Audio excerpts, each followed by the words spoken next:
Welcome to the Real Estate Entrepreneurs Podcast. Real people doing real deals in real estate and no fake gurus allowed. We bring you the best and the most real estate investors in the space. They'll be showing you the good, the bad, and the ugly of real estate investing.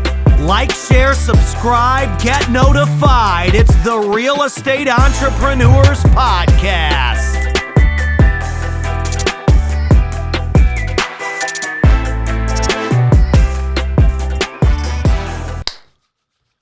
Welcome to the Real Estate Entrepreneurs Podcast. Today, we have someone that came all the way from Pereira, Colombia, Mr. Scott Morse, man. Thank you so much for coming in today, brother. Thank you, Ricardo. I appreciate you having me on. Oh, man, it's a pleasure always to hang out with you. You've only been in our space for a couple of years, but you are a freaking beast, brother. And I want our audience to get to know you more at a personal level, right? So, who is Scott Morse? Like, where were you born, dude? Where do you grow up? So I was born in Richmond, Virginia. Okay. So born in the Mid-Atlantic, born to parents who were about as average middle class as you can be. Father didn't graduate high school. Mom was a stay-at-home mom. And so I just grew up in a very typical, standard, lower middle class family there in Virginia. But my dad was always in like Amway as a kid. And so he was always in all these different multi-level marketing. But my entire life, I've always been surrounded by a sales environment. Sales. Yes. Wow, I can understand now. Yeah, the MLM world is rich in education. Yeah, rich in education and mindset too. Mindset. Yeah, you know, a lot of people talk down on MLM for many different reasons, right?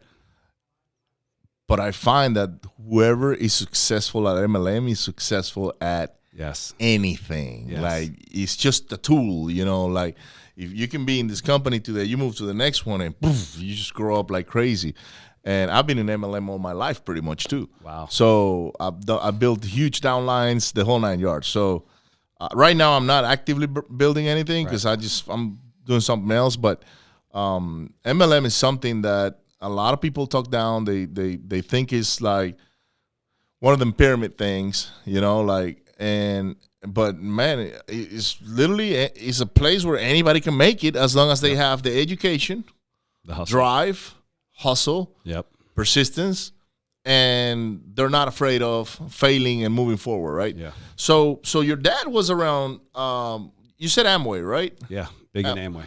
Amway. So is your dad still around? Or? Yeah. I'm blessed enough to have him still around. And he's still in Amway? They're not in Amway anymore, but he went into professional sales himself. Ultimately, he was a roofer for 20 some years. And so just watching that, and that's one of the reasons why I wanted to get into more sales centered, right? Because I didn't have a college degree, but I just knew that with my ability to speak, and I loved the English language, and I was a big reader, a voracious reader as a kid. But he would take me to the job site, and he would give me that magnet, and I would just have to walk around the yard picking up nails or carry bundles of shingles up to the roof. And he just did that enough times for me to realize that working with my hands and being what he was, he would train me not to be like him. You know, when I grew up, it really made a lot of positive impacts on what I wanted to do in my professional pursuits, which wasn't manual labor. Well, and so you went to high school in Richmond? I did, yeah. And then what happened after you graduated?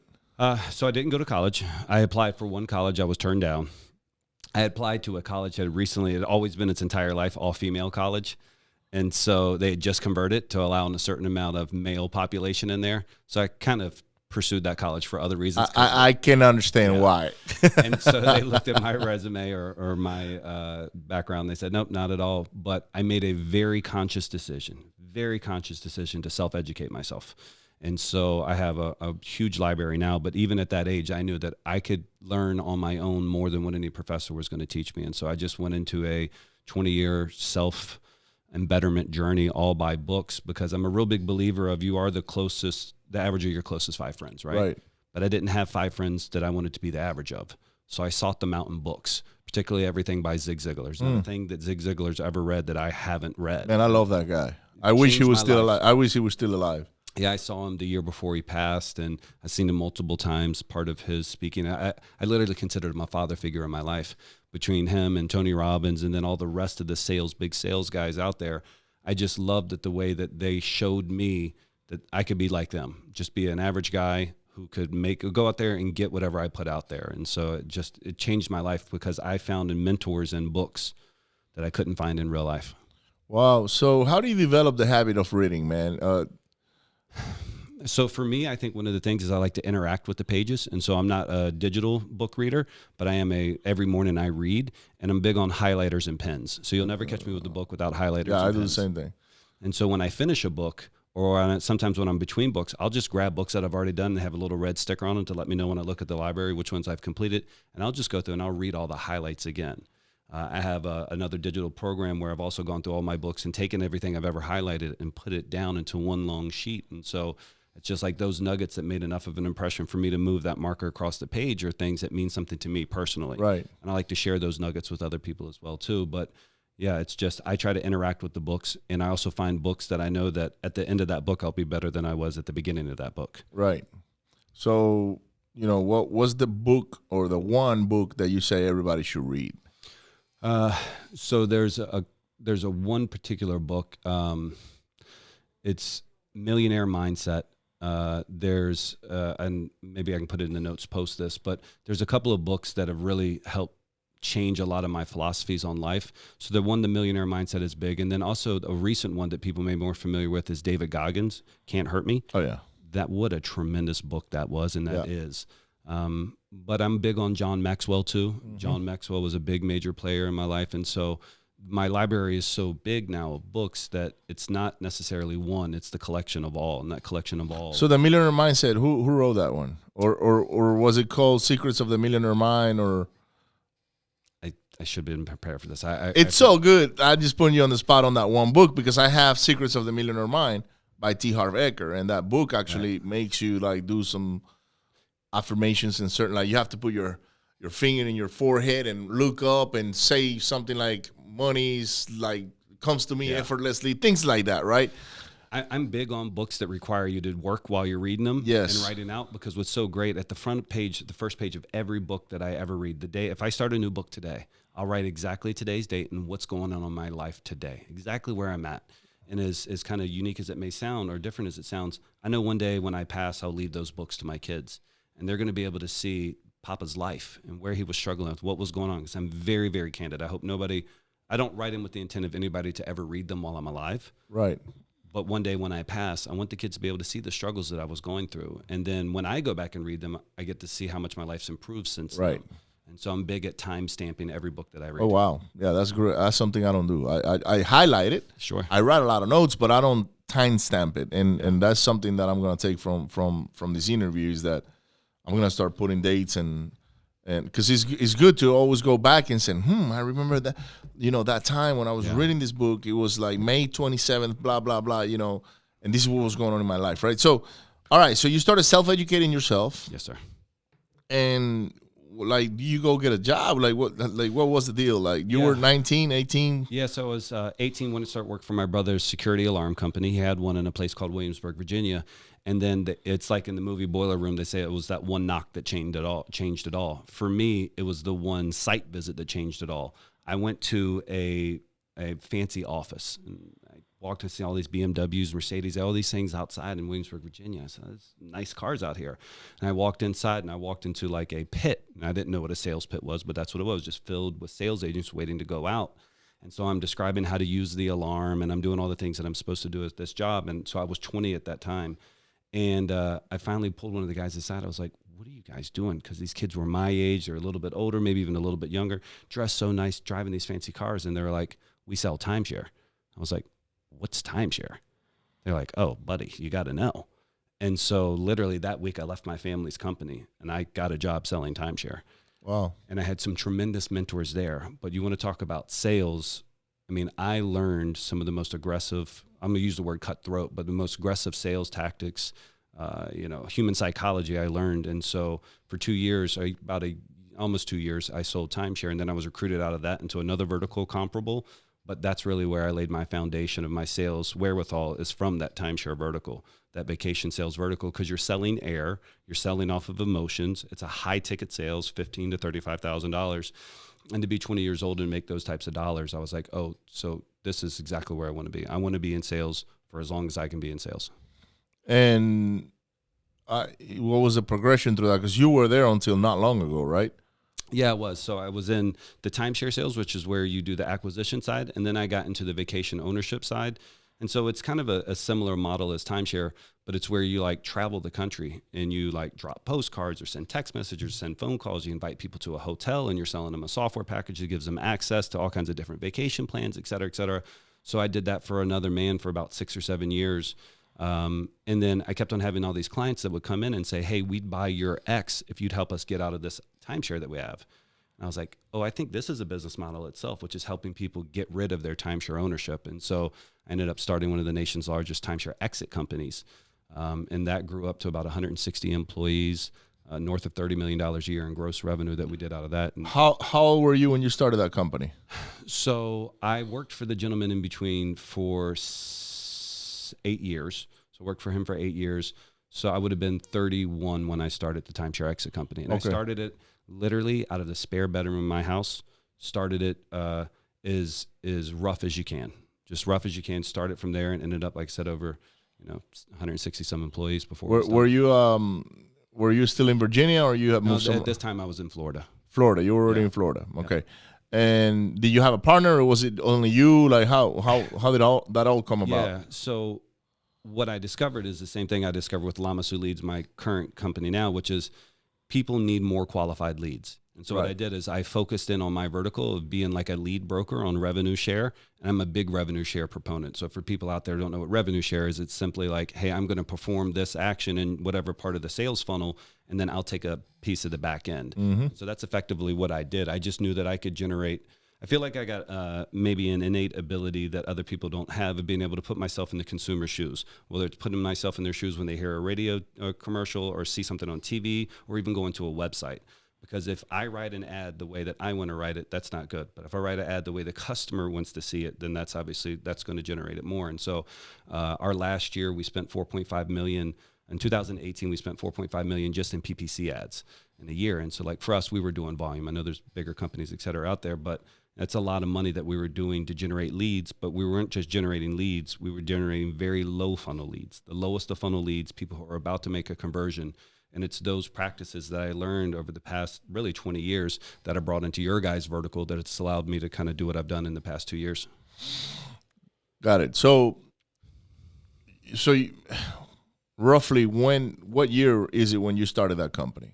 2011. 2011. So from 2011 to 2018 is when you were on the exit program. On the exit program, right? And from 2011 to 2018, you grew from you in your bedroom, right, all the way to, I'm gonna assume, is you on a floor with 168 people, correct? Or a whole building. It was a whole first floor of the building. It was a whole first floor. And when is it that you pivoted? Like, because you started by yourself. Yeah. How long do you stay by yourself until you included a body, okay, like maybe an assistant or whatever, or somebody doing a job you didn't want to do? Like, how was that progression to 168 people in a time span of 8 years? Yeah. So what happened is, first is when you have really good leads, you want to make sure they go into really good hands. And so what I was doing is essentially doing rev share with multiple people out there until I found the best horse in the stable. And then I wanted to foster that relationship with that group and that sales team and those individuals. And that's where that revenue share relationship can really take off. Because once you have consistency in lead flow, which I had, then I wanted consistency in conversions, which they had. And so then it's just a perfect marriage where everybody's mutually happy for what's going on, because it's like, man, you can produce the leads, I'll do this, we'll handle the fulfillment over here. And that's really how I think this industry is broken down to as well. It's like generating the leads, closing the leads, fulfilling the promises. And so it was maybe year 2 where I finally found the absolute right horse in the stable. It's a tremendous group of individuals. And we started to accelerate, I should say, that revenue share partnership. And, we shared in a lot of the operational thoughts. And so it was just birds of a feather thought together. It was a really good fit. And we were able to grow and expand, because the hardest part about, I think, any industry is finding people whose hunger meets yours. Because if you're the hungriest one, then it's going to create a disconnect. There's always going to be some type of envy. I'm working too hard. And when you can find people who challenge you, when you think that you're the best worker that's out there, like I'll grind out, I'll make it happen. And then somebody else can run game with you or sometimes challenge you where you're like, ooh. And so I've been blessed enough, both in your industry now and my previous industry, to really be able to kind of foster and wait out until I find those and then throw the accelerant on it and be able to continue on the revenue share side. Good. So why did you exit the such a profitable career? Really wasn't by choice. Okay. So ultimately, we partnered and we were selling leads to attorneys and other different brokerages out there as a revenue share. And there just became a lot of regulatory pressure out there. And the regulatory pressure, I remember one time, and you can't call it a bribe because they call it a campaign contribution. I remember one time in Miami, this would have been like end of 2017, early 18, sitting at this big, huge round table in Miami, and we'd flown in a politician from somewhere upstate in wherever the house is held in the state of Florida, and flown in because there was a bill trying to be passed to prevent like guys like us from being in the industry, and we were going up against lobbyist groups, and it had just gotten so big that we were on the radar, if you will, of lobbyist groups. And it's just one of those things where like we're sitting at the table, and I'll never forget the day that we handed we didn't know how to give a guy, so we handed him a check for $50,000, and because you had to pay him like before you sat down or before you started eating or whatever, at least that's what we assumed. We handed it to him. He like never touches money, so he hands it to this other girl, and then I remember sitting at that table. I'm just like, what am I, this kid from Richmond, Virginia, doing, sitting here paying a politician $50,000 to talk about my business interests? And so it really started. I could appreciate growing a business big. But once we started accepting offers from essentially Wall Street private equity groups to come in and buy out the company, that really took it to a level I didn't know. And it just became between that and regulatory pressures. It was like, you know what? Hey, listen, this is ran its journey, and let's bow out gracefully and move on to other, because we made a healthy amount of money, obviously, over the years. And then I was looking for a new venture, and then ultimately somebody ended up introducing me into your guys' vertical. What do you think was your revenue throughout all those years, collectively? A lot. I would guess the total gross revenue would have been somewhere around 80 million. 80 million. Yeah. And in a matter of 8 years, so it's about 10 million a year. Yeah. Our ticket sales were high. We had a LOI our last year. The LOI to purchase for us was 52 million for not even the complete company. So we had a signed LOI. We'd gone through all the diligence phases. And again, just so much regulatory pressure came in and ended up sinking the deal. But to be able to sell not even your whole company and walk away with 52, I mean, I had literally already picked out the plane. Like I knew exactly what I was buying, where it was going, everything. I just bought a $3 million house in Orlando, Florida. And so like what I was able to witness is an insane amount of work ethic in a highly disruptible industry really can give you everything that you want. That's what I love about your guys' space, because I think it's also highly disruptible. It is, and there are numbers here that can be achievable as long as you are willing to do what you're doing, right. And what a lot of us are doing. Like we're all doing different things in different levels, but I've seen you do, like, you move to Colombia, you build out a call center, and we'll get into that in a minute, but like I was telling you last night at dinner, like, man, you're willing to do what other people are not willing to do, which is like really step out away from your comfort zone and say, you know what, if I've done this in the past, that's going to be a piece of cake now, because I'm going to go. You see it as a challenge and something that's probably easier to build as opposed to building it here, which is what most people want to do, right? Like being in a first world country or whatnot. But so you exited that company. Yep. How in the hell did you stumble into this vertical, as you call it? So I had a dear friend of mine who's just an amazing individual. His name's Alex Cazada. But throughout the years, he would come to me and ask me if I wanted to invest in a mobile home park or if I wanted to invest in these types of properties. And I was constantly being his hard money lender. But I didn't understand why.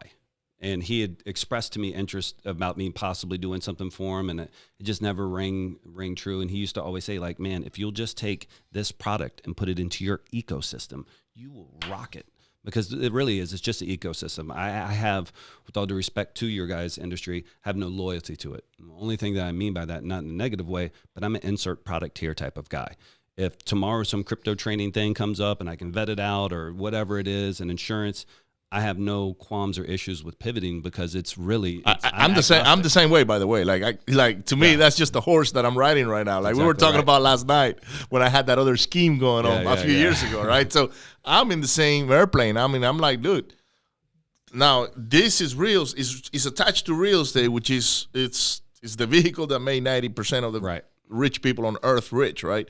So it makes sense. But yeah, if you can insert that same philosophy into we can do that, education, or we can do crypto, or we can do this, done, right? Yeah. So he's the one that introduced you into. He did, but once finally that had retired, and I was kind of like, man, I wonder what vertical I'll go into next. He was just like, stop, come into my office, check this out, let me show you what I'm doing.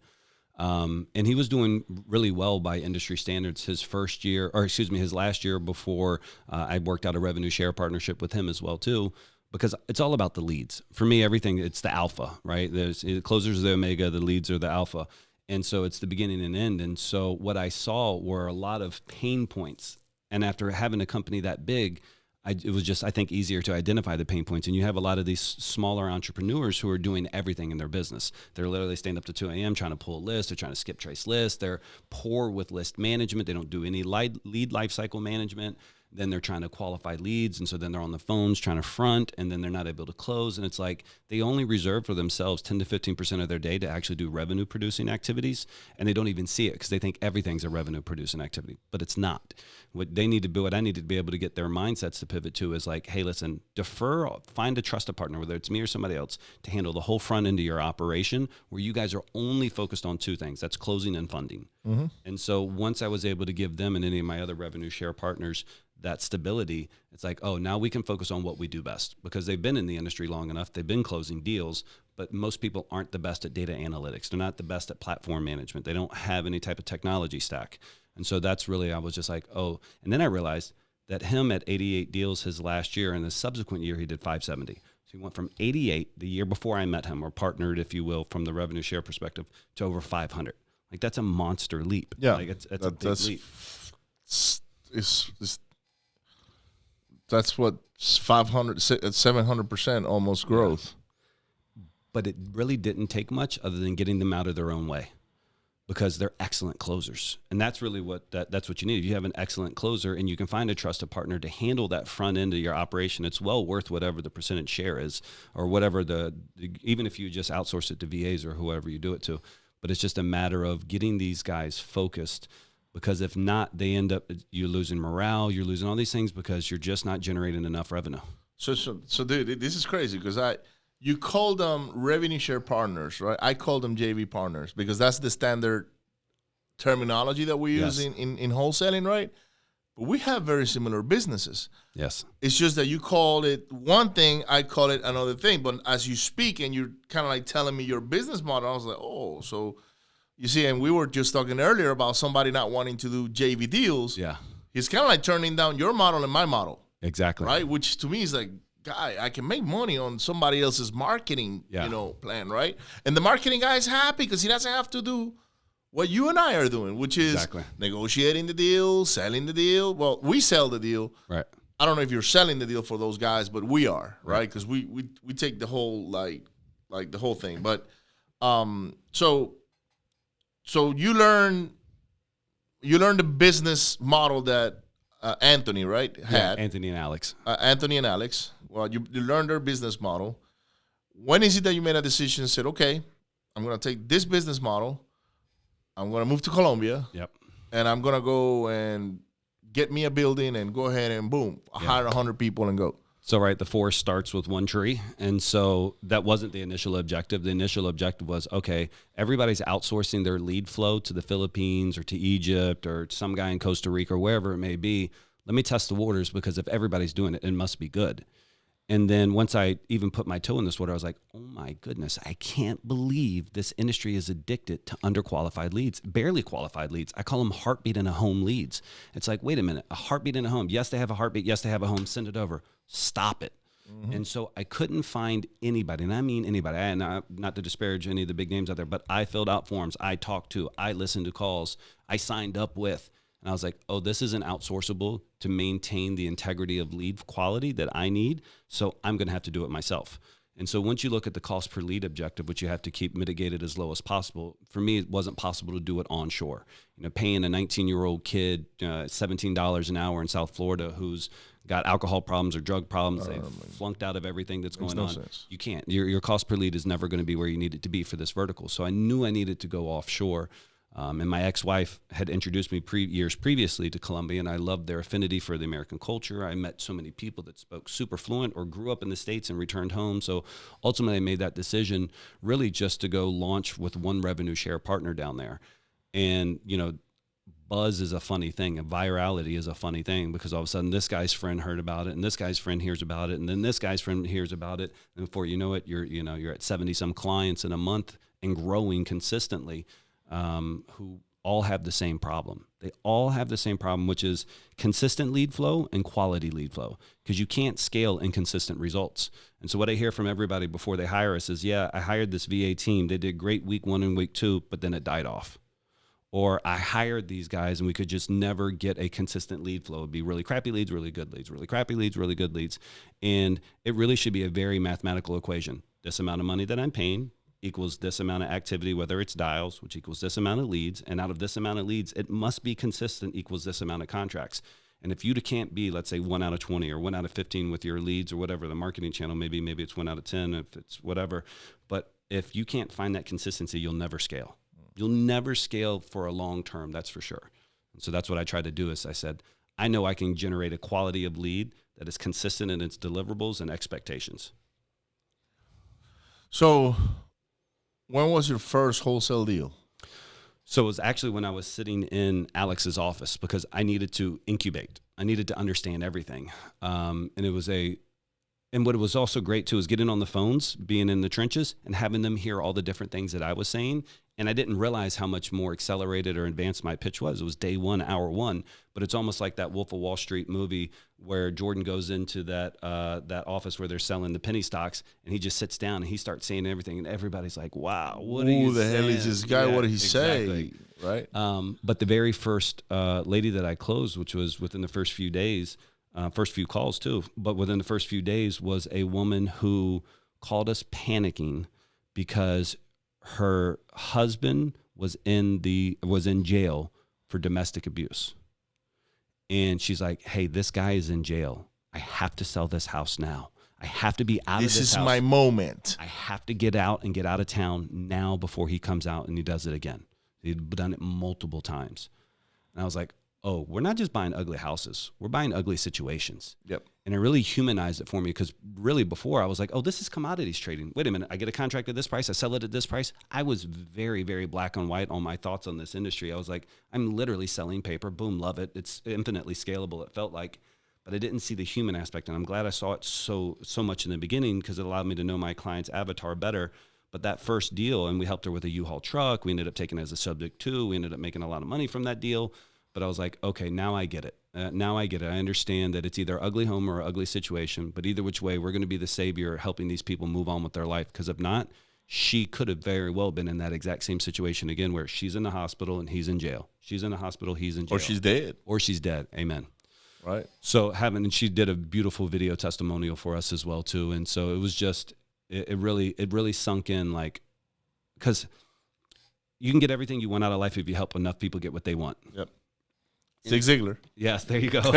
So I love verticals where I can help a lot of people and I can get everything I want, which is a lot of money. Right. And so being able to know that this vertical is not only helping a lot of people, but it's also highly profitable. Oh, it's lights out. I mean, not only is it disruptible because you got a bunch of cowboys, you got very few entrepreneurs, but it's also where the client side, it's like, no, we're helping people. I say this all the time.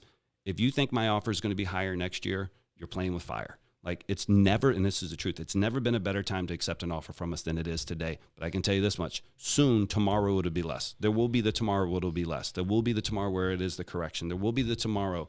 And so knowing that some of these people really do need kind of a kick in their butt to maximize now while they're at the top, I think it's an important thing to be able to drill that into people's heads. And also too, and I know you do coaching, But sometimes people, it's just giving them the confidence in their decisions. Yeah, that's it. That's it. It's we're not doing anything special other than being that voice in their ear that says, you know what? Let's improve my life. Let's change my life. Let's get closer to my grandkids. Let's get this empty house that I'm paying taxes on year after year and stressing out about. Let's just get it off of my books. I think that's what we do as an industry.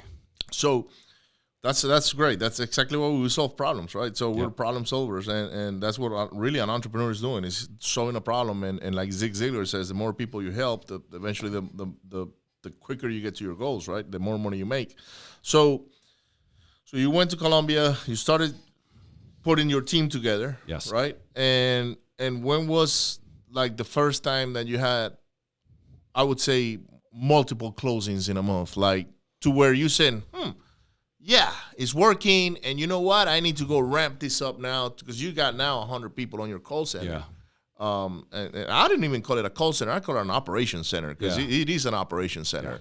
Yeah. They're doing everything, acquisitions, the whole 9 yards. So these are not VAs. You're right. You have your building set up to where this is a badass operations center. And these are not just regular type VAs somewhere in the Philippines just creating some lead no. These guys are real hustlers. So when was it that you saw, I got, 10 closings this month. This is real money. Now I can take these to 100 closings. So fairly quick.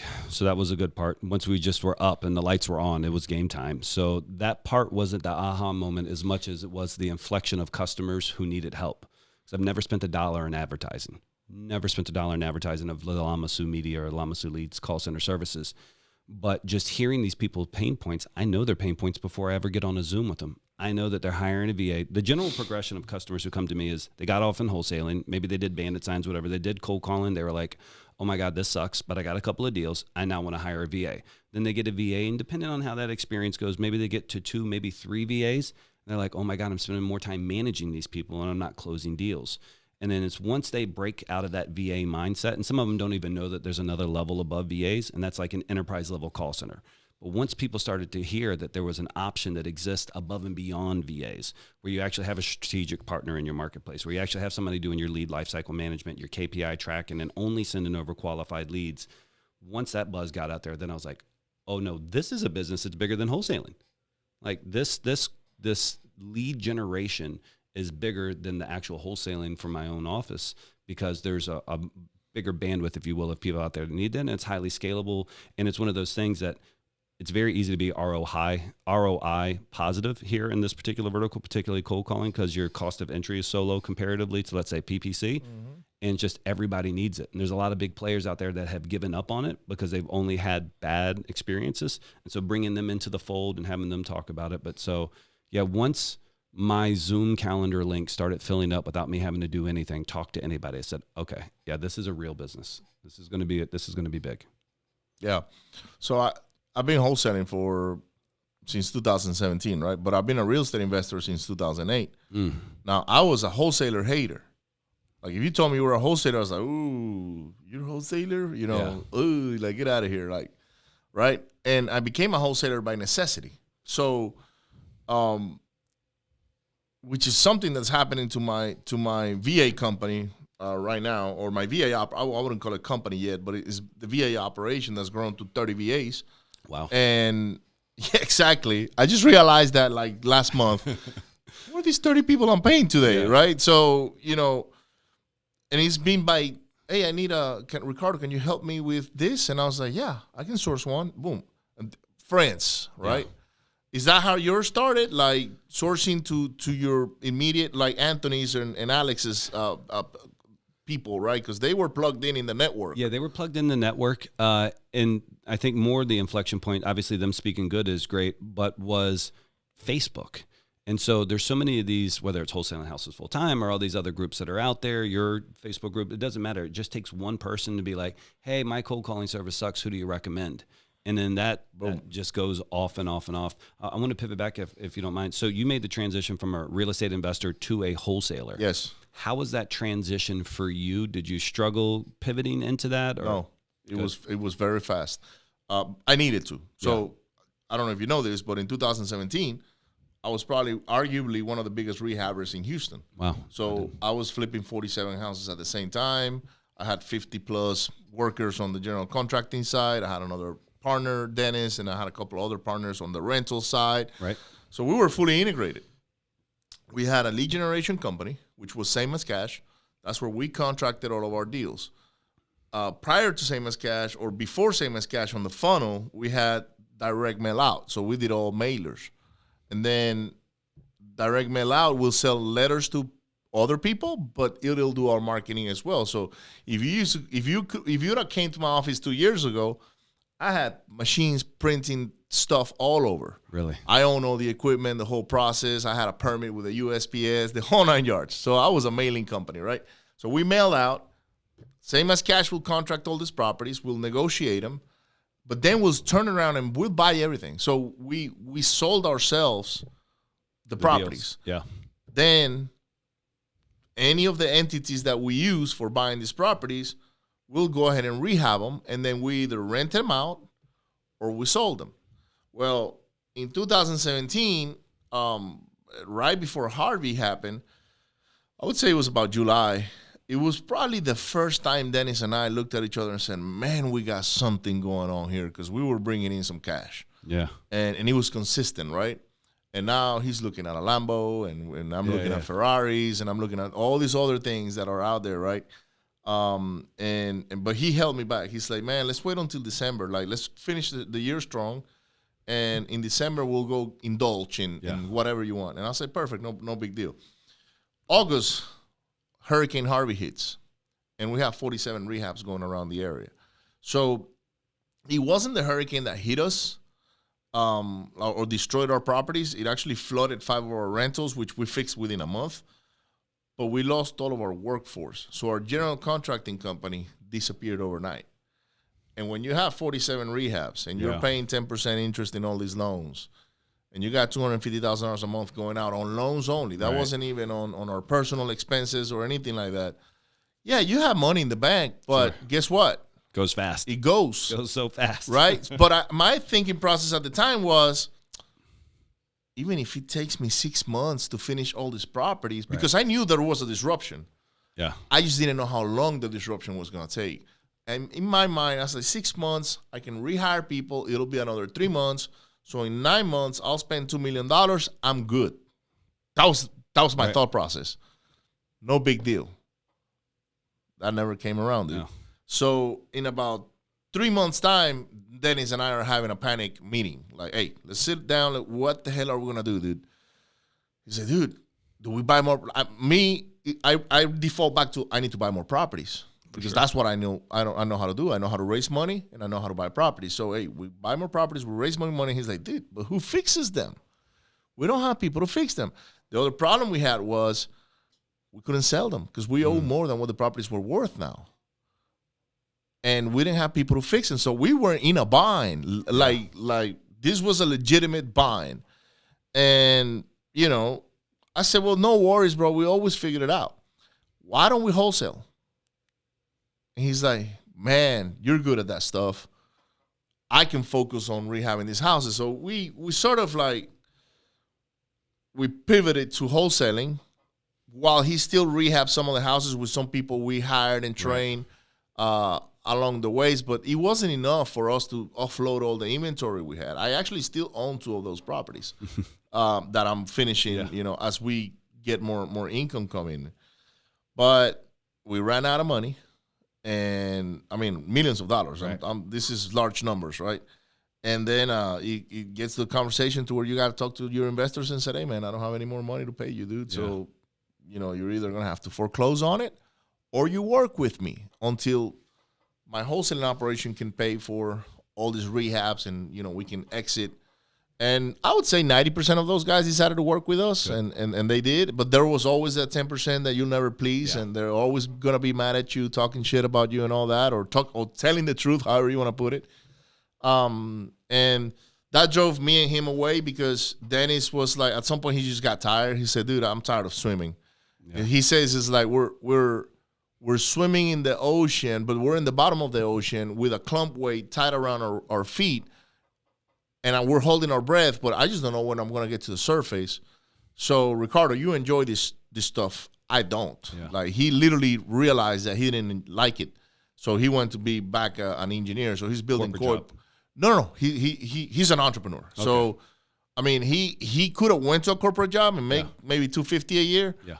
Because he's actually a PE, so he can sign drawings and all kinds of stuff. But he went to I encouraged him actually to go build koi ponds. Yes. So I went to his house one day, and I see this big koi pond in his backyard, and I was like, dude, what is that? Like, this thing is sticking above the ground, right? And they look badass. He had a waterfall, and he's like, oh man, that's my koi pond. And I was like, koi pond? What is a koi pond? He's like, I got koi fish. All those like colorful fish. And he's like, yeah, come check it out. The fishes at the time were little, right? Yeah. Now they're like this big. They're huge. And I was like, dude, I didn't know you like koi fish. And he's like, it's my passion. And when he told me that, I said, Dennis, why are you not working on your passion, dude? Yeah. He said, well, we got to get out of all these properties, and I don't know that there's any money in the koi business. And I was like, dude, it's your passion. Like, literally, you should pursue that. Like, if I were you, I would do it today. Yeah. And I pushed him until finally, and I wasn't kicking him out. Like, I wanted him around. Encouraging him. I was like, dude, go do that, because if you're going to go work on your passion, you're going to do well. Man, he's killing it right now, building the biggest koi ponds in the city of Houston for the richest people around. He's doing the shout out to Dennis, by the way. I love it. He's my brother from another mother. But, but eventually I had to, like, make a decision. And I said, okay, no more rehabbing for me. I'm just going to go ahead and wholesale. And I wouldn't say very quickly, but within 6 months, we were already bringing in six figures, right? So the thing is, our deficit was so big that those six figures didn't matter. Like, it's like you were throwing water in a huge fire, and the water just, and I ended up selling my house. I had to, because, I remember one day I found myself without money to put gas on my truck after making all kinds of money on, So I went through a lot of setbacks, but I never let any of those setbacks break me. Amen. Can't keep a good man down. No, I remember one day, and I always tell this story to people when I talk to them. I had a gym in my house, right? And I'm upstairs. It's 5:30 in the morning, and I'm just, pumping iron. I got Tony Robbins going on, and I got my environment, It's like I'm on the zone, right? My wife, she gets up. She wakes up, and she sees I'm not in bed, and she said, where the hell is this guy at, right? She goes, looks for me in the house, and this is a 5,000 square foot, beautiful home. She goes upstairs. I'm on the gym, right? She's like, dude, what are you doing? And I look at her. I was like, what are you talking about? Like, what does it look like I'm doing? Like, I'm exercising, and I'm doing my morning routine and stuff, right? And she's like, dude, we're broke. Like, we don't have any money right now. And I'm looking, I said, and I'm like, hold on a second. No. We're not broke. Number one, you need to get that right. You were broke. I have a cash flow problem. And I'm doing my morning routine. Yes. Which I do every freaking day. Yes. So we can talk about this later, but please leave me alone. I'm going to go back to, be centered and finish my deal, right? And the moral of that story is, even though I had no money whatsoever, and I was behind on bills and behind on payments on those houses, and I had given up on my office, so I had to, luckily not giving up, but the lease came up, and I gave the office back, and I was like, okay, $5,000 less, like managing all this money that was, all the vampires that were sucking money in every month. In my mind, I was never broke. I just had a cash flow problem, and I was just dealing with it. And when you have those deals, you have to deal with them, period. Yeah. Like, you have to scale down so you can scale back up. Yep. And I went through that process all 2019, because I remember that I gave up the office back to Edmond on January 2019. So 2019 was kind of weird, because I don't know if Dennis and I were together, but we were sort of like still working together. Right. And then, dude, I still made $2 million that year. Right. I was broke, but financially, but I still brought in $2 million. And then that's when he kind of like said, okay, dude, I'm going away. And a lot of it was because of that VTO that I talked about this morning. I put it in there, and he was like very resistant. And he's like, yeah, we can't do this. We can't do it. We got all this shit. I was like, Dennis. He's like, no, man, I'm going. Like, I'm going to go do my thing. And then I carried on by myself. And what happened is I attracted a bunch of guys that were orphans, wholesalers, orphans. Like, they're one-man operations. And I kind of like included them in my operation. Next thing you know, I start growing again. And boom, here we are today, right? But that's what happened with me back in 2017, and it's been like a 4-year journey that is not easy to for a lot of people. A lot of people wouldn't be here today. Yeah. And much less talking about it online on a podcast, saying how much I lost north of $10 million. So it was probably closer to 15. I just quit counting after 10 because it just made me depressed, you know. But I had to become a wholesaler by necessity. It wasn't because it was cool to wholesale. Yeah. I didn't even like wholesalers to begin with. Right. I love it now. I love it because I see it. I see it different. I see it like you see it, which is, hold on a second. We are in the marketing business. Exactly. It just happens to be attached to real estate. The day real estate gets, like, people, I see it online all the time. Oh, do you think real estate wholesaling will be regulated? I'm like, who cares, dude? Like, if that gets regulated, we'll just figure something else out. Like, there's another product, there is another lane, there is something else you can get yourself plugged in. But if you know how to establish systems and processes, how to hire, how to train, how to stay motivated, how to motivate your team, how to weed out all the bullshit, how to freaking cut off all the, all that stuff, how to surround yourself with the right people, doing these masterminds that we do, these goal setting sessions, podcasting, getting to know each other. Don't matter whether you're selling freaking Kool-Aid today or PPC or, like, you're killing it with your leads. Gene is killing it with PPC, right? Is he wholesaling houses? No, he's wholesaling leads. He's selling the shovels. We're selling the shovels in the gold rush. We're selling the shovels in the gold rush. That's correct. Yeah. And what happened with me on my, like, even my texting platform is I developed it for my operation, but people started asking for it. Right. And I was like, oh. Exactly right. It's a quality product, though. Yeah. I'm like, oh, I got something here. How can I, like, my partner didn't want to develop it on that platform anymore because he had his reasons, but that's how we got to where we are today. And it was by necessity. It wasn't by, I had it. Now I see it different now. Right. And I think the future is very bright. So, I think we still got a good few years of wholesaling. Easy. At a minimum 5. Yeah. At a minimum. And even if you get 2 states regulated per year, that's 10 states in the next 5 years. So how many states we got?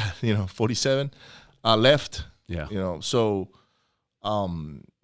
anyhow, that's a little bit of. Well, the reason why I want to applaud you, not only the story, but I was curious how you made that transition, because I get a lot of, and yours was because of necessity. And like I said, you can't keep a good man down. So I understand how you gravitated so well to it. But I get a lot of investors who contact me up and they're like, we're tired of paying wholesalers these wholesaler fees. We want to do it ourselves. And I tell them right out of the gates, that's actually the very wrong way to look at this. Like, a wholesaler has its position and, more importantly, has its value in this food cycle. Because what they're doing is sales. What you're doing is buying off of price. They're closing off of emotion for the most part. And so you get these investors who are like, I just want to cut out the wholesalers. And so whatever they're trying to cut out the wholesalers, they pay more in education tax by trying to get out there and do it themselves because they don't have a sales infrastructure. They've never closed anybody. They've only bought on paper. And then they're like, well, I can just pay a little bit more than the wholesalers. So from the amount more that they pay, plus all the struggles that they have to go through, a lot of investors, they'll quit. They should. Exactly. They all quit. They should. They all quit. It's just a matter of time. Yeah. I've seen it over and over and over. I mean, I got friends, Scott, that here locally in Houston. Yeah. That they saw me getting into wholesale because I was a rehabber. I was the buyer, right? And the only reason I became a wholesaler, I mean, and let me take it back to somewhere around 2014. In 2014, I was a corporate junkie, right? So I was running corporate jobs here, oil and gas, making good money, and I had rentals. So, literally I was the guy investing in passive income and all that stuff, right? So what happened was in between 2014 and 2015, leads disappeared. Like, I could not find anything on the MLS. Hubzu run out, which was one of the auction sites. The auction.com wasn't all that great either. Right.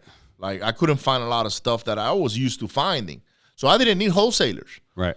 Every now and then a deal will pop up from a wholesaler, and I was like, maybe that one makes sense. Because that was another problem I had was, that's why I didn't like wholesalers, is that they were all completely overpriced. Sure. Because they were picking them up too high. Right. So I'm like, man, none of the deals make sense that are coming by email. Now, the good deals, those wholesalers had a phone call away from their buyer, especially if it's locally. So you never get to see those deals, right? They're just figuring out who they're going to sell it to. Right. But because I was not on any of those lists, I said, I have to go figure this out on my own. I got to be able to talk to the sellers myself. And one day we're in my house, Dennis and I said, and we were already rehabbing a lot of houses. And I said, Dennis, how can we get to the sellers directly? And he says, Ricardo, I got on this website called Bigger Pockets. And somewhere in there, I read that if you send yellow letters, people call you to sell their houses. And I flat out laughed my ass off. Like, I was like, what the fuck are you talking about, dude? A yellow letter? Yeah. And he's like, yeah, man, you do these handwritten letters? And he showed me one, like an example, and I was laughing. I was like, I can't believe people are like selling houses like this. This looks like a scam. Right now, so I'm like, dude, you promised me this thing works. I'll throw money at it. And he's like, well, that's what I read on the website. So I started looking. I got on the website. I went to the blogs, and I was like, oh, wow, what's the best company to send yellow letters out and all these things. And I discovered this whole new world that I didn't know existed. Next thing I know, I'm sending my first batch of mailers. It was 400 letters. Yes. I got 2 houses. Oh, beautiful. And I stole them because at the time I would go do these, appointments, and I'm in front of the seller, and I have all the sales trainings from the past, from years, and from working with my dad on the insurance business and all that stuff. And I'm creating a rapport, and I'm mimicking, and I'm freaking pointing there when the guy's pointing, just like we watch on the videos, right? And the tonality and how if they're visual or kinesthetic, and I'm applying all these things. And next thing you know, the guy's like, all right, I'm ready, let's go. And I'm like, oh shit, I can't believe this easy? Yes. Wow. I said, Dennis, why didn't you tell me this before? I could have sent I don't know, 1 million letters, dude. Yeah. And so we could get more houses. So we went from 400 mailers and somewhere into, I think that mailing campaign was somewhere in 2014. I forgot time frame. But in 2017, we were doing about 80,000 a month. Oh, beautiful. And the phone was it was all inbound, right? All inbound, and we'll take the calls, write down, go to the appointment, lock it up. Even I started doing virtual, but it was like a hybrid because I would send letters to Tampa, Florida, and I will time them. So I said, okay, if they're leaving on Friday, they're hitting their mailboxes on Tuesday, which means they're going to read it by Wednesday. So on Tuesday, I'll be in Tampa. And on Tuesday, I was getting on an airplane going to Tampa. And as soon as I'm landing, I got a girl calling me, said, hey, you got an appointment at 3:30 p.m. here. You got an appointment at 4:30 p.m. there. And I was just going there from house to house to house to house with a rental car, Bermudas, my same as cash shirt, doing the report thing, locking them up. Beautiful, boom, boom, boom, boom, boom, boom, boom. But that was out of necessity because of Harvey. Because in Harvey, everybody came to town. Yes. And when everybody came to town, I was like, this is not good, man. All the wholesalers in the world are here in town. I got to go to their town. So I went to rob their town while they were robbing my town. You follow me? I love it. And that's exactly how we got into this whole thing. But we were buying all these properties, and then it was like, okay, we got to sell the properties. How do I sell the property? So we started doing local meetups because we were very Houston. I was like, I didn't need to leave Houston, man. There's 8 million people here. Right. So I was like, I'm in my own market.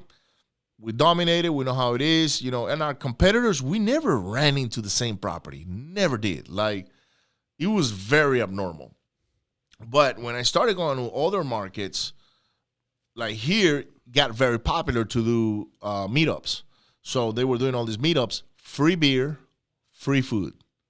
That's how you got people through the door. That's how competitive Houston is. Right. Like, you have to get people drunk to come to your event for free. So I was like, okay, we started 4 events, and they were called the events. So it was the event in Katy, the event in Texas, in Houston, the event in Spring, and we did one in each side of the city. That way, the local investors will go there, and that's where we will sell our houses.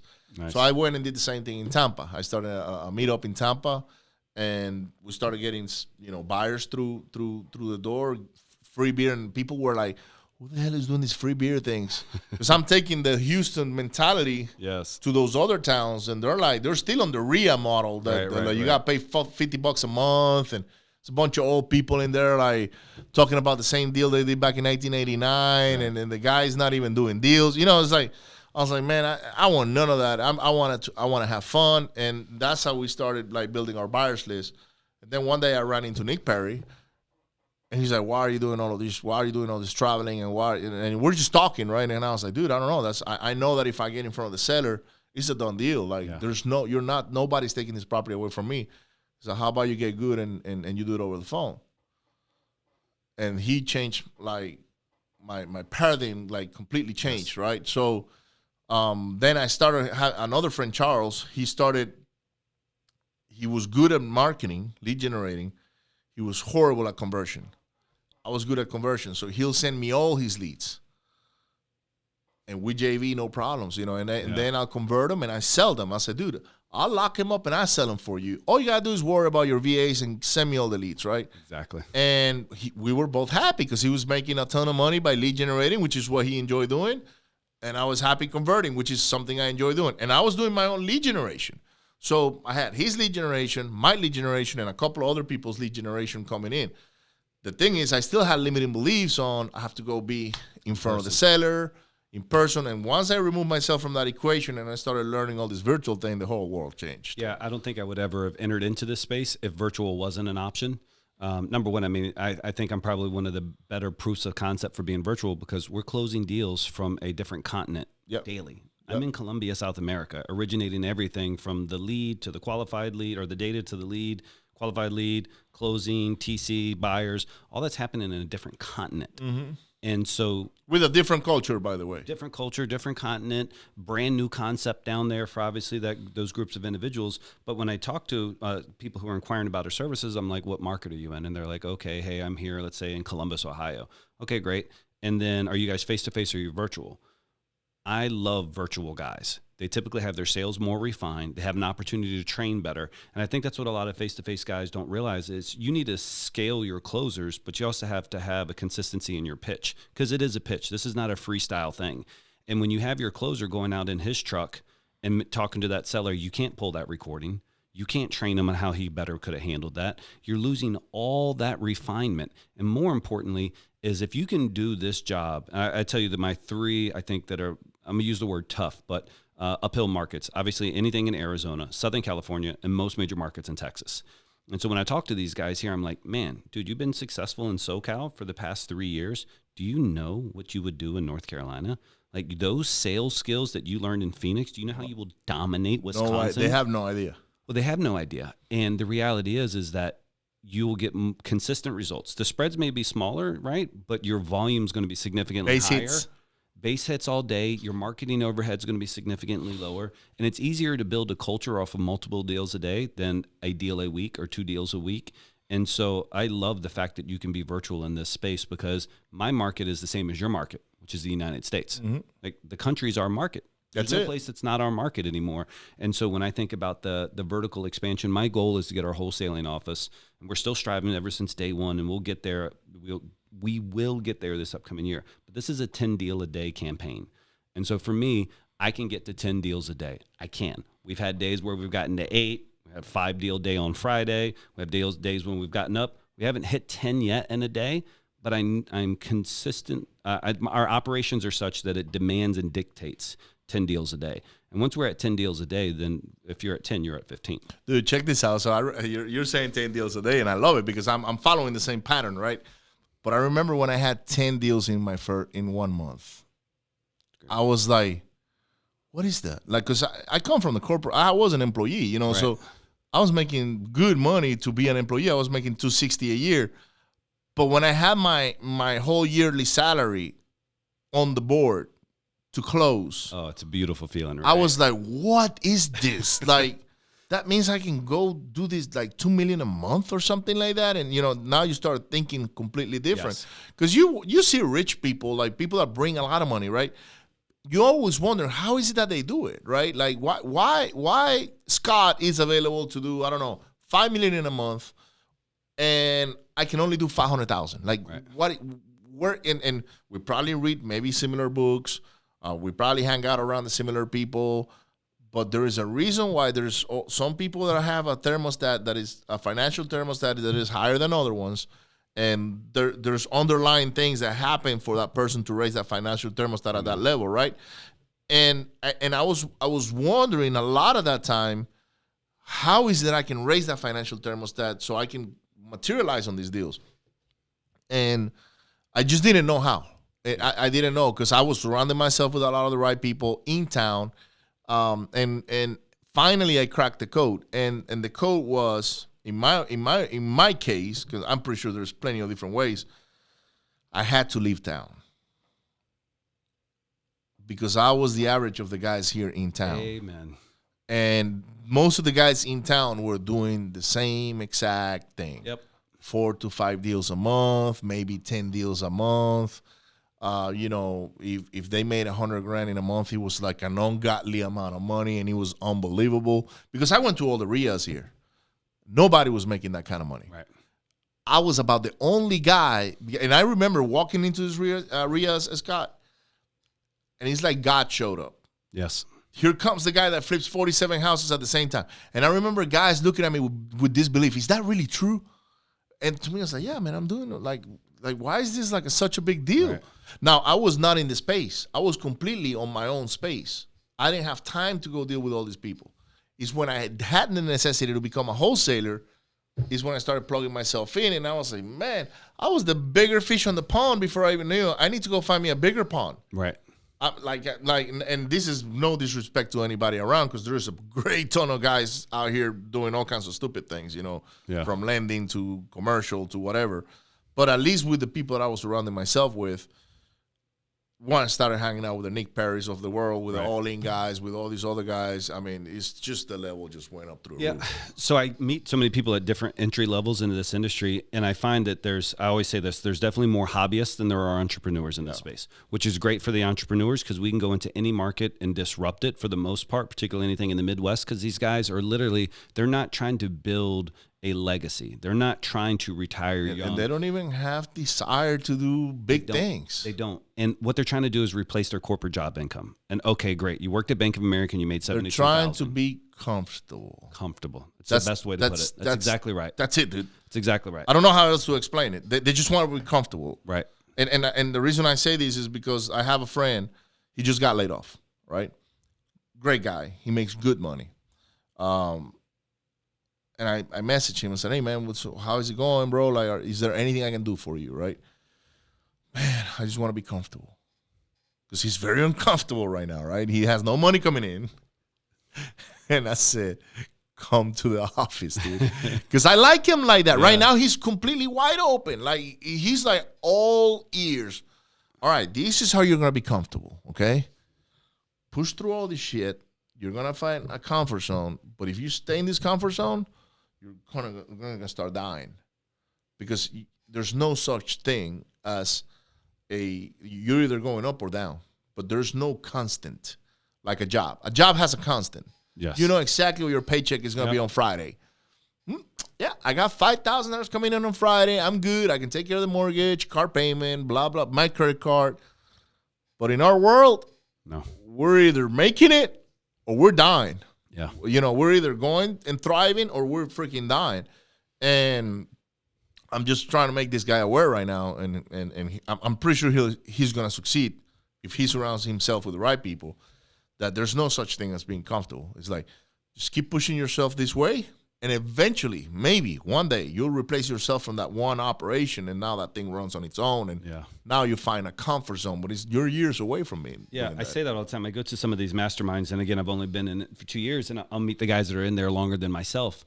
And they're like, hey, at this stage, I'm not really involved in the company anymore. I don't really want to be involved in the company anymore, and I'm this and I'm this. And like, a degree of that I respect, because I know as I get older, my body biology changes, and I get it. But for me, and I say this all the time in my office, what I do is my jet ski. It is literally when I walk in the office and we scream and we yell and everybody's around clapping and we're doing our thing, it is the same adrenaline high every minute I'm in that office than it is if I was on a jet ski. And you can't frown when you're on a jet ski. And there's nothing more exciting about getting in there, leading this group, impacting all these wholesalers nationwide, delivering thousands of leads a month, and doing what we're doing.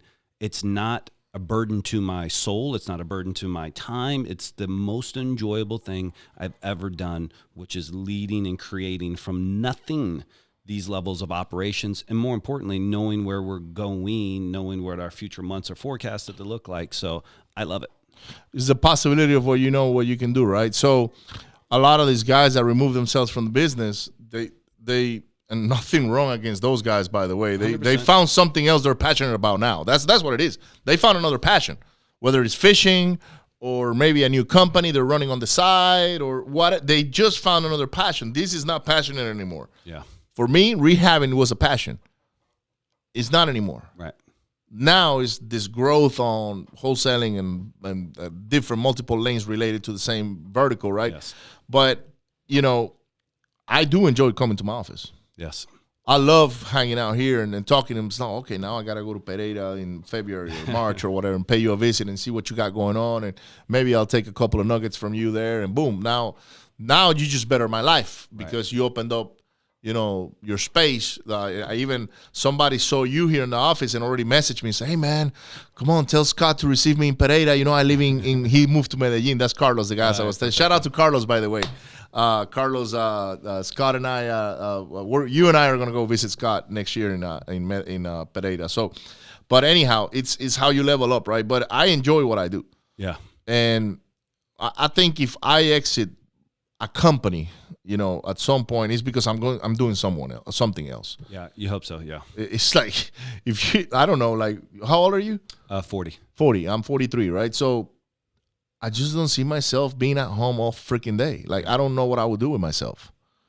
I've been working all my life, dude. I started working when I was 8. So, and I will put on a suit to go to my dad's office. And I made him buy me a suit because he dressed with a suit to go sell insurance, right? So I'm like, Dad, I want a suit, and I was the secretary's folder kid. Hey, Ricky, go get me this folder, and I go get the folder and I give it to him. But I was wearing a suit, right? I ended up running his operations by the time I was 20. Wow, I knew the company in and out. Sure, right? What happened was me and him started doing this, and I ended up going my way, and I was very responsible too at the time, chasing all kinds of other things, and but retire at 40 or 43, dude, we're in our best years of our life. Yeah. Our most productive time is actually in between 35 and 50. Yeah. And for some people, it's actually 55 and 60. Well, it's the knowledge base, right? Because I've scaled this company. What took me almost 7 years to do, been able to do in less than 2 years. Yeah. And so that knowledge base, obviously, had me and you both not gone through the things that we've been through, we wouldn't be able to come up and bring it up to speed.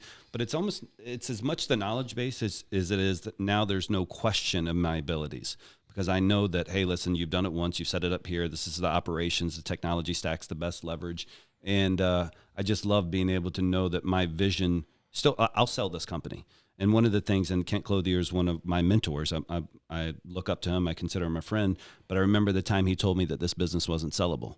And that's all I needed him to tell me. Mm-hmm. Created a challenge for you. Watch this, baby. Because I'm confident and it's more than just the wholesaling operation. We're talking about the entire ecosystem, the analytics side, the data side, the lead gen side, the relationships with the affiliates, the revenue share or the revenue from the call center. But it is a bundleable company.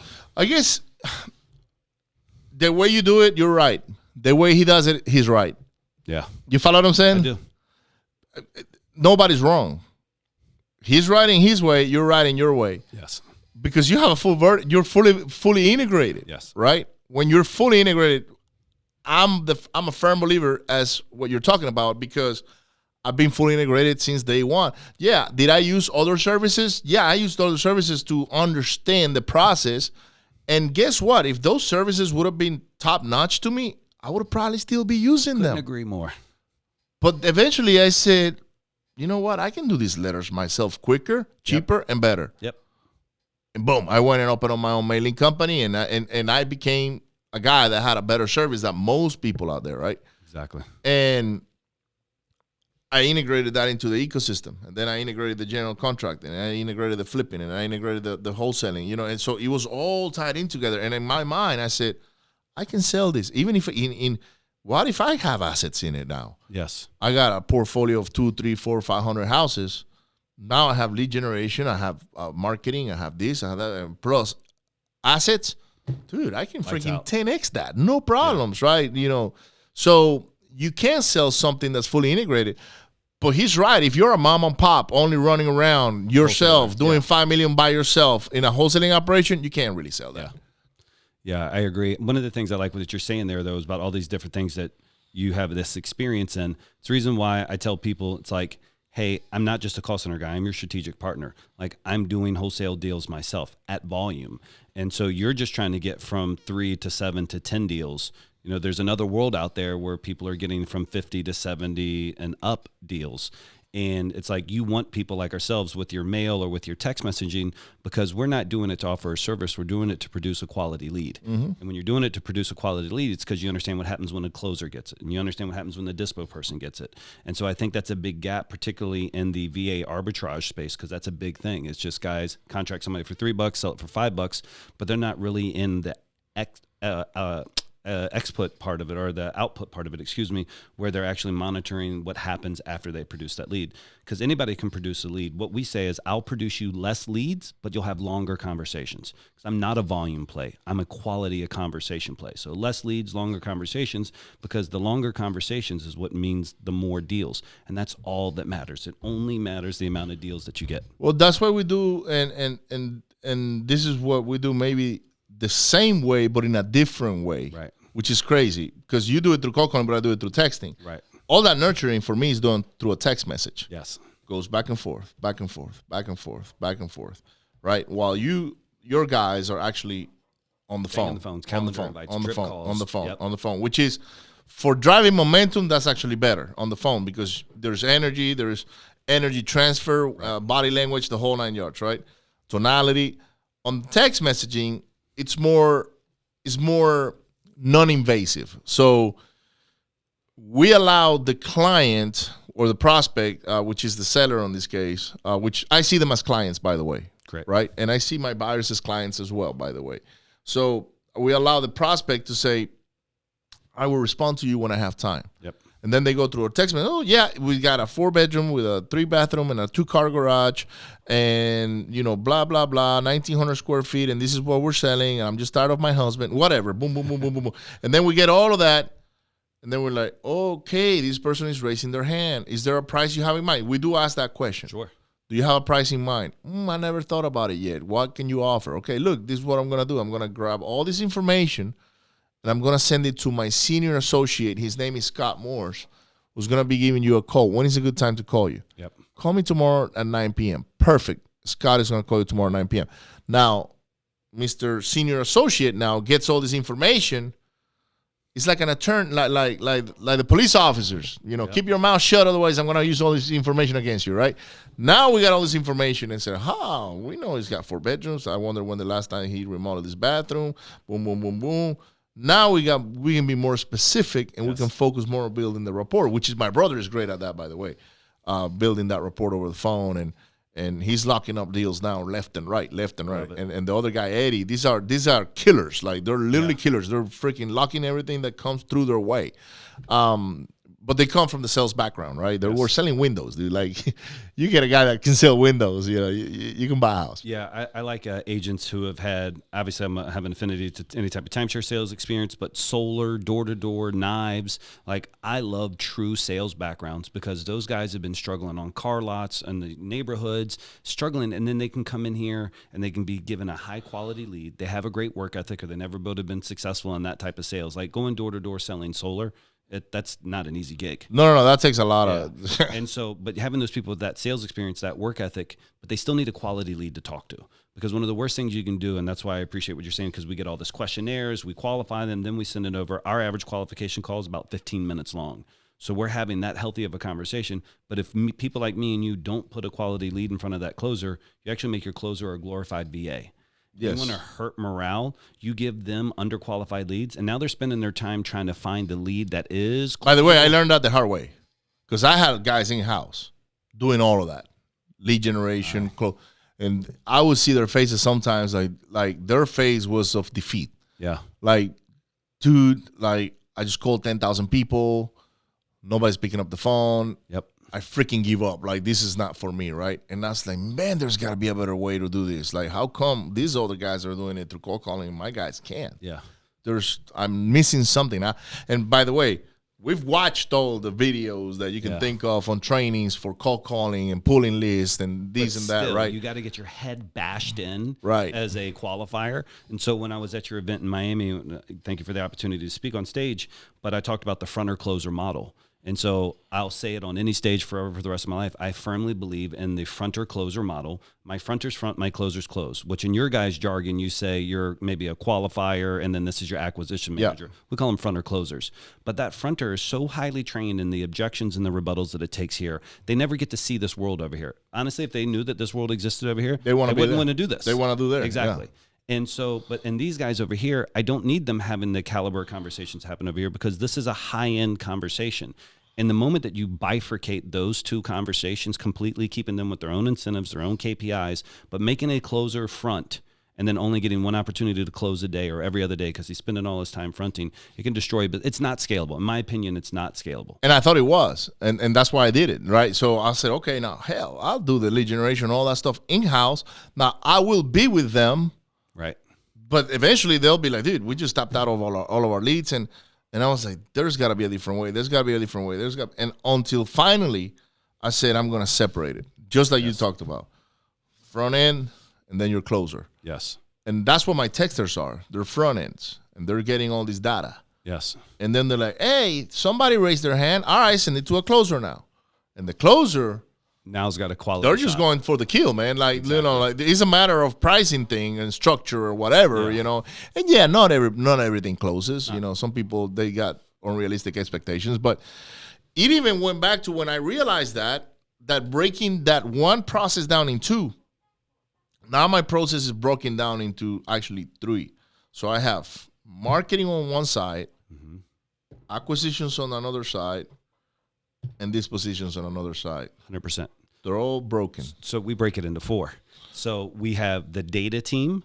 So the acquisitions, the closers, and dispos have nothing ever to do with the data targeting side. And so that's our thing. We consider it like a baseball diamond. First is your data analysis, your data research, pulling the list, skipping the list, the platform management. Second base is obviously qualifying the lead, spending the time to get the generated leads. Third base is closing the lead. And then home base is dispos.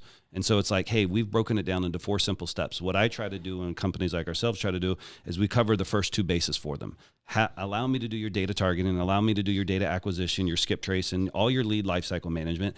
Allow me to do all your qualifications. I just took 50% off of the baseball diamond for you. Now all you got to do is sprint from third to home. Close the deal, dispo the deal. Close the deal, dispo the deal. And when you can give these wholesalers that time back in their lives, then they actually become able to scale the business. Because if not, they're trying to buy data and then, oh my God, my free 10,000 leads, I got to download today. And it's just all this nonsense that's out there.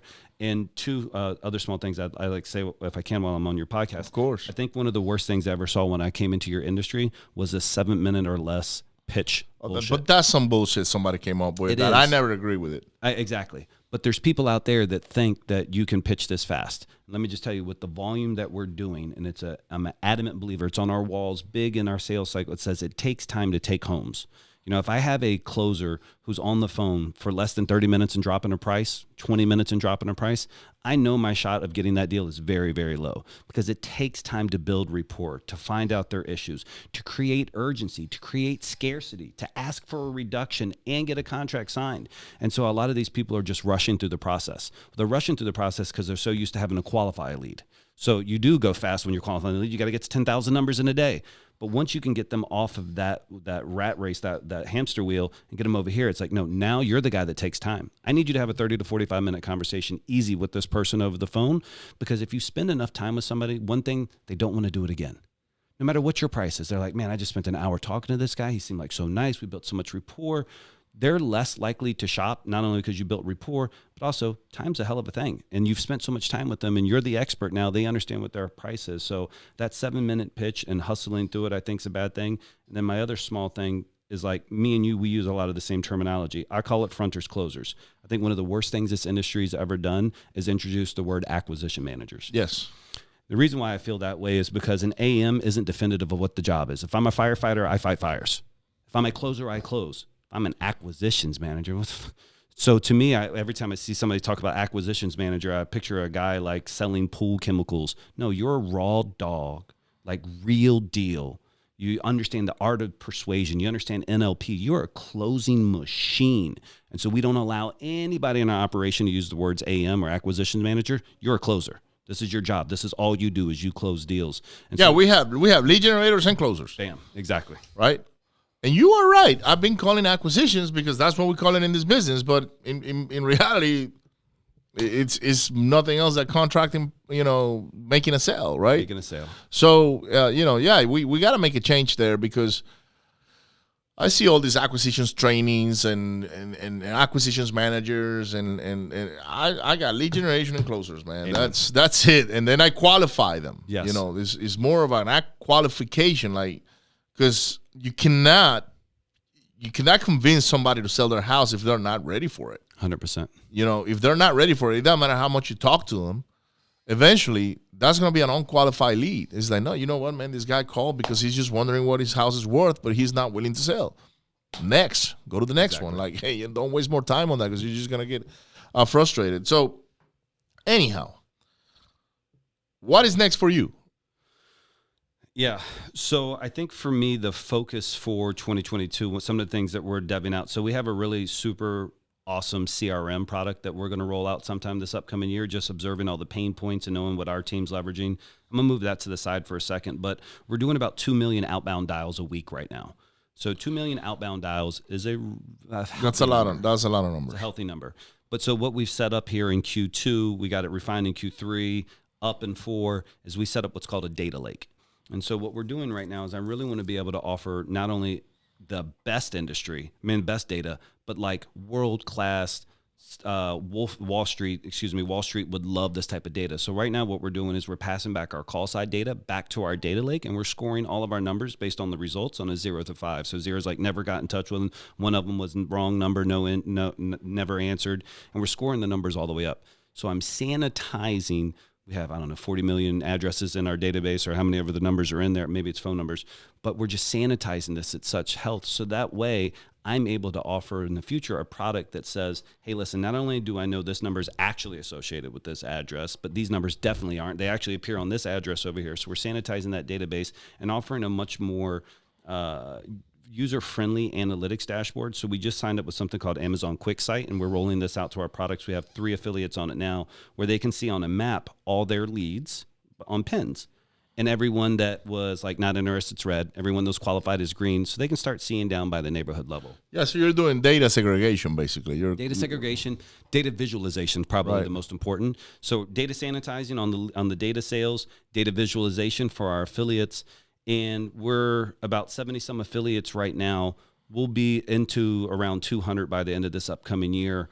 I just want to continue to grow and disrupt in this vertical, because if I can do anything, and that's kill weak-ass leads, I will have fulfilled my mission. Because this industry is addicted to weak leads, and they don't even know it.